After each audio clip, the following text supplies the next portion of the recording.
성탄의 기쁨과 평화가 여러분과 또 여러분들의 가정 위에 함께 하시기를 간절히 기원합니다. 가시나무라고 하는 노래 아십니까?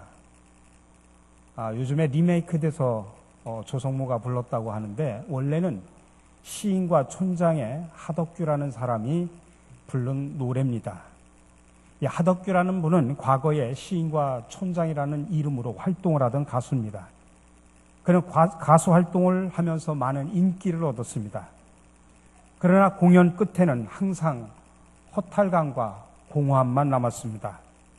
급기야 우울증에 시달리면서 이제 술과 대마초에 빠지기 시작을 합니다. 매일 술을 먹고 대마초에 빠져서 인생이 나락으로 떨어져 가던 그의 인생에 새로운 소망의 한 줄기 빛이 비춰졌습니다. 그의 누나를 통해서 교회를 나가게 된 것입니다. 예배를 드리는 가운데 하나님 앞에서 자신의 모습을 회개하며 거듭나게 됩니다. 나 같은 죄인도 주님은 사랑하신다라고 하는 것을 깨닫게 됩니다. 그의 인생이 완전히 바뀌었습니다. 주님을 만난 신앙 경험을 바탕으로 해서 곡을 쓰고 노래를 하게 됩니다. 주님 앞에서 자신의 모습을 되돌아보면서 10분 만에 써 내려간 곡이 바로 가시나무라고 하는 곡입니다. 한번 노래를 제가 불러드렸으면 좋겠는데 음악으로 한번 들어볼까요? 내 속엔 내가 너무도 많아 당신의 쉴 곳 없네 내 속엔 헛된 바람들로 당신의 편할 곳 없네. 죄송합니다. 나중에 여러분들 음원을 사서 들으시기 바랍니다. 시간상 제가 가사만 불러드리겠습니다. 내 속엔 내가 너무도 많아 당신의 쉴 곳이 없네. 내 속엔 헛된 바람들로 당신의 편할 곳이 없네. 내 속엔 내가 어쩔 수 없는 어둠, 당신의 쉴 자리를 뺏고 내 속엔 내가 이길 수 없는 슬픔, 무성한 가지나무 숲 같네.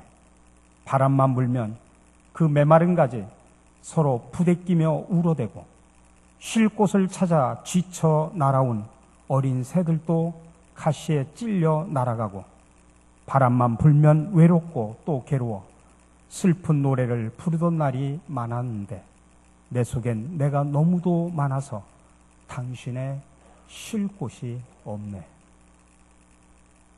오늘 우리가 함께 성탄 예배를 드리고 있는 우리의 내면은 어떻습니까? 힘들고 어려운 삶 속에서 예민해지고 상처투성이가 되어서 지금 살고 있지는 않습니까? 내 안에 있는 가시가 나를 찌르고 그 가시로 남을 또 찌르고 아픔과 고통 속에서 외로움에 있지는 않은지요? 그렇다면 이 시간 우리 마음에 빈 방을 준비하셔야 됩니다. 그 빈 방에 평화의 왕으로 오신 아기 예수님을 모시기를 간절히 바랍니다. 우리는 지난 대림절 4주 동안 영혼의 순례자라는 주제로 말씀을 들었습니다. 오늘은 가장 위대한 만남으로 이제 목적지에 도달하게 됩니다. 인간의 모든 순례는 끝이 없습니다. 계속되는 구도자의 길입니다. 그러나 예수를 그리스도로 고백한 성도의 순례길은 분명한 목적지가 있습니다. 그것이 바로 영원한 천국입니다. 그 순례길에 든든한 안내자가 있습니다. 그분은 내가 지칠 때 나에게 다가와 나를 위로해 줍니다. 내가 넘어질 때 내 곁에서 붙들어 주십니다. 아픔과 고통 속에 눈물을 흘릴 때 우리의 그 눈물을 닦아 주십니다. 모든 사람들이 다 내 곁을 떠날 때 끝까지 그분은 나를 지켜주시는 분입니다. 바로 예수 그리스도이십니다. 우리 인생은 누구를 만나느냐에 따라 달라집니다. 병원에서는 좋은 의사를 만나야죠. 학교에서는 좋은 스승을 만나야 됩니다. 교회에서는 좋은 목사를 만나야 되고 좋은 성도들을 만나야 됩니다. 직장에서는 좋은 선후배를 만나야 됩니다. 사업하는 분들은 좋은 파트너를 만나야 됩니다. 누구를 만나느냐에 따라서 그 인생의 방향이 달라집니다. 성공과 실패, 갈림길에 서게 됩니다. 우리가 사람을 잘 만나면 성공적인 인생이 됩니다. 그러나 잘못 만나면 그 인생이 좌초가 되기도 합니다. 근데 이 모든 것은 얼마든지 변화될 수 있습니다. 그러나 가장 위대한 만남은 바로 나를 창조하신 하나님을 만나는 것입니다. 내가 누구인가를 알지 못하면 그 인생은 정말 불쌍한 인생입니다. 나를 향하신 하나님의 계획을 알지 못하면 우리는 불행한 인생을 살아갈 수밖에 없습니다. 그래서 우리 인생의 모든 해답은 바로 그분 안에 있습니다. 한동안 구갈 지역과 이 신갈 지역을 우리 교회가 광고를 하면서 버스에 광고를 하면서 우리 광고 문구를 넣습니다. 처음에는 커다랗게 신갈 장로교회로 썼다가 신갈 장로교회는 밑으로 내려서 조그맣게 쓰고 거기에다가 큰 글자로 쓴 것이 바로 예수님이 모든 인생 문제의 해답이십니다라는 그 광고 문구를 거기에 썼습니다. Jesus is the answer라고 하는 광고 문구입니다. 이것은 바로 미국의 아미시 공동체가 사용했던 그런 광고 카피를 저희가 모방을 해서 사용한 것입니다. 그렇습니다. 우리가 예수님을 만나면 모든 인생의 문제를 풀어낼 수 있습니다. 오늘 본문에 보면 예수님을 만남으로 인해서 완전히 새로워진 인생들을 바라보게 됩니다. 예수님의 탄생 소식을 제일 먼저 접한 사람이 누굽니까? 바로 들에서 양을 지키던 목자들입니다. 오늘 8절입니다. 그 지역의 목자들이 밤에 밖에서 자기 양떼를 지키더니. 근데 당시 목자 하면은 두 가지 보편적인 개념이 있었습니다. 하나는 목자 하면 믿을 수 없는 사람들 이렇게 인식이 되었습니다. 왜 그러냐면 자신들이 양의 주인이 아니고 단순히 양을 관리했던 사람들이었기 때문에 때로는 양을 소홀히 돌보기도 하고 때로는 양을 훔쳐서 거짓말을 하는 경우도 있었던 것 같습니다. 그래서 목자들 하면 그때 많은 사람들은 생각하기를 못 믿을 사람들 이렇게 사람들이 생각했다고 합니다. 둘째로는 당시의 유대인의 규례에 의하면 목자들의 일은 부정한 일로 간주가 되었습니다. 따라서 그때 당시에 목자들 하면 사회적으로는 아주 비천했고 종교적으로는 소외를 받았고 심지어는 자신들마저도 열등감 속에서 살아갈 수밖에 없는 그런 사람들이었습니다. 이렇게 아무런 희망도 기대도 없이 살아가던 비천한 목자들에게 무슨 일이 벌어졌습니까? 오늘 9절 말씀입니다. 주의 사자가 곁에 서고 주의 영광이 그들을 두루 비추매 크게 무서워하는지라. 정말 기대하지 못했던 황홀한 역사가 나타났습니다.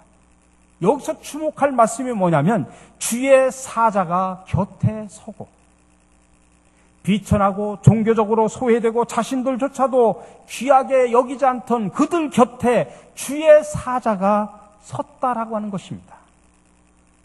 세상 모든 사람들은 목자들을 무시하고 비천한 자로 여겼지만은 하나님의 계획은 달랐습니다. 주의 사자, 주의 영광, 이것들은 자기들하고는 전혀 관계가 없는 얘기로 그렇게 생각했습니다. 이것은 예루살렘에 사는 화려한 옷을 입은 사람들에게나 관계된 이야기지 그들의 가슴과 머릿속에는 없는 단어들입니다. 그러나 하나님께서는 바로 그런 그들에게 주의 사자를 보내시고 주의 영광을 보이셨습니다. 이것이 바로 성탄의 참된 기쁨이요 기쁜 소식임을 믿으시기 바랍니다. 이 시간에도 우리 주변에는 자신의 존재 가치를 깨닫지 못하고 무기력하게 살아가는 수많은 사람들이 있습니다. 아니 버림받았다고 하는 상처를 끌어안고 아픔과 고통 속에 살아가는 사람들도 있습니다. 가난함과 질병의 고통 속에서 신음하는 자들도 있습니다. 내 힘으로 더 이상 어찌할 수 없는 안타까움 속에서 지쳐있는 사람들도 있습니다. 예수님은 바로 이런 낮은 곳에서 신음하는 자들에게 소망의 빛을 비춰주십니다. 이들에게 다시 일어설 수 있는 용기와 힘을 불어주십니다. 세상 사람들은 무시하고 박대해도 우리 주님은 놀라우신 하늘 아버지의 영광의 빛을 비춰주십니다. 그리하여 참다운 하나님의 사람으로 치유하시고 희복시켜 주십니다. 너는 나의 가장 소중하고 사랑받는 자녀라고 사랑의 기쁨을 주십니다. 오늘 이 성탄의 아침 우리와 함께 하시는 임마누엘의 예수님은 우리의 그런 시린 가슴과 우리의 상처난 가슴을 어루만져 주시고 싸매 주시기를 원하고 계십니다. 그러므로 여러분, 내가 남모를 아픔과 고통의 상처가 있습니까? 이 시간 여러분 주님 앞에 내려놓으시기 바랍니다. 우리 주님의 사랑의 손길이 여러분의 마음을 만져주실 때 치유와 회복의 역사가 일어나기를 간절히 바랍니다. 이렇게 주님의 성탄은 차별 없이 내려주시는 놀라운 사랑입니다. 오늘 10절 12절의 말씀입니다. 천사가 이르되 무서워하지 말라. 보라, 내가 온 백성에게 미칠 큰 기쁨의 좋은 소식을 너희에게 전하노라. 오늘날 다윗의 동네에 너희를 위하여 구주가 나셨으니 곧 그리스도 주시니라. 너희가 가서 강보에 쌓여 그 위에 누워있는 아기를 보리니 이것이 너희에게 표적이니라. 지금 목자들에게 보다 큰 음성으로 들린 내용이 뭐냐면 온 백성에게라는 말씀입니다. 어떤 예루살렘의 존귀한 자들, 바리새인들, 사두개인들, 제사장들, 스스로 종교적인 경건성을 지녔다고 생각하는 그런 사람들에게만이 아니라 온 백성들에게, 거기에는 자기들도 포함되어 있습니다. 전에는 자기들은 빠졌다라고 생각을 했는데 거기에는 자기들도 포함되어 있습니다. 스스로 비하하면서 열등감과 상처 속에 살던 비천한 목자들에게까지도 미칠 큰 기쁨의 소식입니다. 그 소식이 뭡니까? 오늘 14절입니다. 지극히 높은 곳에서는 하나님께 영광이요, 땅에서는 하나님이 기뻐하시는 사람들 중에 평화로다. 이렇게 하나님의 사랑은 차별 없이 내리시는 사랑임을 믿으시기 바랍니다. 여러분, 우리가 살아가는 이 세상 얼마나 차별이 많습니까? 차별은 사람을 찢어놓습니다. 대립하게 만듭니다. 증오하게 만듭니다. 그러나 그리스도 예수 안에서는 남자나 여자나 종이나 자유인이나 유대인이나 헬라인이나 차별이 없습니다. 우리는 그리스도 예수 안에서 하나임을 믿으시기 바랍니다. 이것이 바로 성탄이 주는 중요한 메시지입니다. 주님은 더 이상 차별을 원하지도 않고 차별이 있는 세상을 원하지 않습니다. 그러므로 아직 내 가슴 속에 내가 누군가를 무시하고 누군가를 차별하는 마음이 있다면 여러분, 그 마음도 이 시간 주님 앞에 내려놓으시기 바랍니다. 근본 성탄절을 통하여 우리 가운데 있는 모든 차별의 벽이 무너지고 주님의 사랑과 평화로 가득 차기를 간절히 축원합니다. 시인 안도연의 연탄재 함부로 치지 말라는 그런 시가 있습니다. 연탄재 함부로 발로 차지 마라. 너는 누구에게 한 번이라도 뜨거운 사람이었느냐? 자신의 몸뚱아리를 다 태우며 뜨끈뜨끈한 아랫목을 만들던 저 연탄재를 누가 함부로 발로 찰 수 있는가? 자신의 목숨을 다 버리고 이제 하얀 껍데기만 남아있는 저 연탄재를 누가 함부로 발길질 할 수 있는가? 여러분, 우리 예수님은 친히 이 땅에 오셔서 연탄재 같은 존재가 되셨습니다. 온 인류를 구원하시려고 십자가에서 자신의 몸을 다 불살르셨습니다. 그 뜨거운 사랑의 열정이 어둠과 절망과 사망 가운데 신음하는 저와 여러분들을 구원하셨음을 믿으시기 바랍니다. 이 사랑, 이 은혜를 기억하고 예수님께 경배와 찬양을 드리는 날이 바로 성탄절입니다. 예수님, 오늘 저와 여러분이 바로 이 연탄재 같은 인생이 되기를 원하십니다. 누군가의 나 자신을 태워서 어둠을 밝히고 세상을 아름답게 변화시키는 그런 사람으로 살아가기를 원하십니다. 오늘 2017년 성탄절입니다. 예수님의 오심은 인류 역사의 분수령이 되셨습니다. 온 인류를 구원하는 최대의 사건이셨습니다. 그 주님을 이 아침에 여러분 꼭 만나시기를 원합니다.